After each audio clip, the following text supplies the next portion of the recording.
साथियों, एक ऐसी घटना मैं कन्नौज बताने जा रहा हूँ। कभी कभी हम सुना करते थे कि कोई डाकू अगर मुसलमान है तो मुसलमान के घर में डाका नहीं डालता है, चोर है तो कभी मुसलमान के घर में चोरी नहीं करता है। ये हम बचपन से सुनते चले आए, लेकिन अब स्थितियां काफी भिन्न हो गई हैं। अब अगर मुसलमान बदमाश हैं तो वो रेकी करते हैं, और रेकी करने के बाद उनकी नजरों में हिंदू मुसलमान कुछ नहीं, उनको लूट फाट करनी होती है।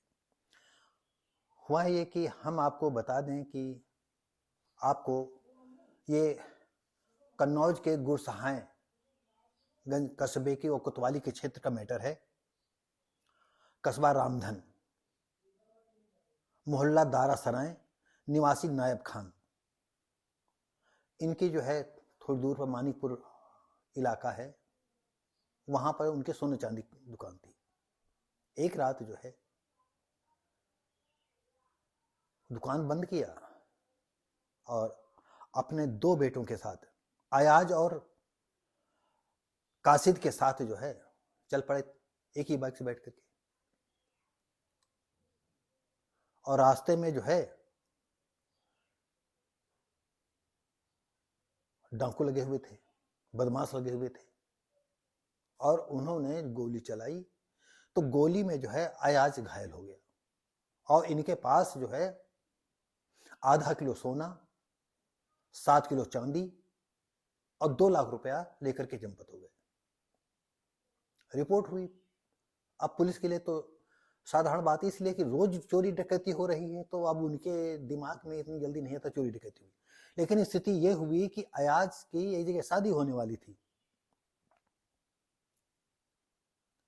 और उसके तीसरे दिन ही उसकी जिसके साथ शादी होने जा रही थी, दोनों में इतना प्यार था, दोनों ने साथ जीने मरने की कस्में खाई थी। और हम दर्शकों को बता दें कि कभी कभी हम नए जमाने के हिसाब से बोलते हैं, लेकिन उन नए जमानों में भी हम आपको बता दें कि अयाज जैसी प्रेमिकाएं आज भी हैं। तमाम कितने आपने किस्सा सुनते होंगे कि लड़की मर गई तो लड़का मर गया, लड़का मर गया तो लड़की मर गई। तो प्यार आज भी जीवित है, और ये जीवित सदा रहेगा जब तक ये सृष्टि है, जब तक ये धरती है, और धरती पर जब तक जनजीवन है। ये नहीं है कि इंसानों में हर योनि में हर तरह का सब कोई प्यार करता है। तो साथियों, जब उसकी प्रेमिका मर गई, अयाज की मंगेतर मर गई, तो पुलिस विभाग में हड़कंप मच गया।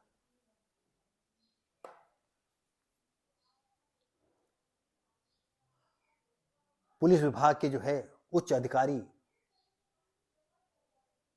कोतवाली दौड़ा पर दौड़ा लगाने लगे। आईजी जोन वगैरह ने 20-20 टीमें घोषित की। पुलिस पर 50,000 का इनाम रखा कि अगर आप मुलजिमों को पकड़ेंगे तो 50,000 इनाम दिया जाएगा। और वक्त की बात, पुलिस अपनी मुस्तैदी पे लगी रही, और पुलिस के सामने यह चुनौती थी। पहले से साधारण होता, मान लो लूट है, लूट घसोट तो चला करती है, लेकिन जब उसकी प्रेमिका मर गई तो ये उनके लिए एक अहम मुद्दा बन गया। ये चोरी डकैती के साथ अलग मुद्दा बन गया। एक नया जीवन उसके साथ समाप्त हो गया। अब करो या मरो की नौबत थी पुलिस सामने। रात दिन पुलिस जगह जगह नाकेबंदी कर रही। और एक दिन नाकेबंदी में एक सफेद बाइक से 2 लोग जा रहे थे। पुलिस ने उनको रोकने का प्रयास किया, लेकिन वो रुके नहीं और उल्टा फायरिंग कर दी। इसमें पुलिस वाले भी घायल बेचारे हो गए। और एक जो मेन इसका गुर्गा था, इजहार उर्फ छुटिया, उसको गोली लगी। उसे जब तक गुरसहायगंज या स्वास्थ्य विभाग ले गए तब तक वो मारा गया और तालिब पकड़ा गया। पुलिस के लिए जो चुनौती थी वो पूरी हुई। तो साथियों, समय के बदलाव के साथ बड़ा परिवर्तन आ रहा है और एक हंसते खेलते परिवार को जो है किस तरह से एक व्यक्ति ने जो है तहस नहस करके रख दिया। बताइए, दो बेटों के साथ न उनके पिता सोने चांदी काम कर रहे हैं और रात में दुकान बंद करके जा रहे हैं। दुकान में माल इसलिए नहीं रखते कि कहीं चोरी डकैती हो जाएगी। 7 किलो चांदी, आधा किलो सोना, 2 लाख रुपए नगद लेकर के जा रहे हैं और रास्ते में ये नौबत हो गई।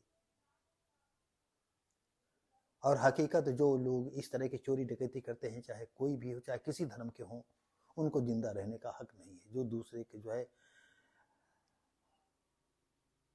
इस तरह से जो है चोरी डकैती करके खाते कमाते हैं, हंसते खेलते परिवारों को नष्ट भ्रष्ट कर देते हैं। तो साथियों, ये कोई अहम मुद्दा ऐसा नहीं था, लेकिन अहम मुद्दा ये था कि उसकी प्रेमिका बेचारी मर गई, क्योंकि मरने जीने की कसम खाई होगी। और नहीं कौन, अभी शादी भी नहीं हुई, कोई निकाह भी नहीं हुआ, कहीं कुछ नहीं हुआ और मर गया तो चलो हम दूसरा कर लेंगे। लेकिन वो बेचारी जी नहीं पाई। उसने कल्पना की होगी कि हम इसके बगैर नहीं जी सकते हैं।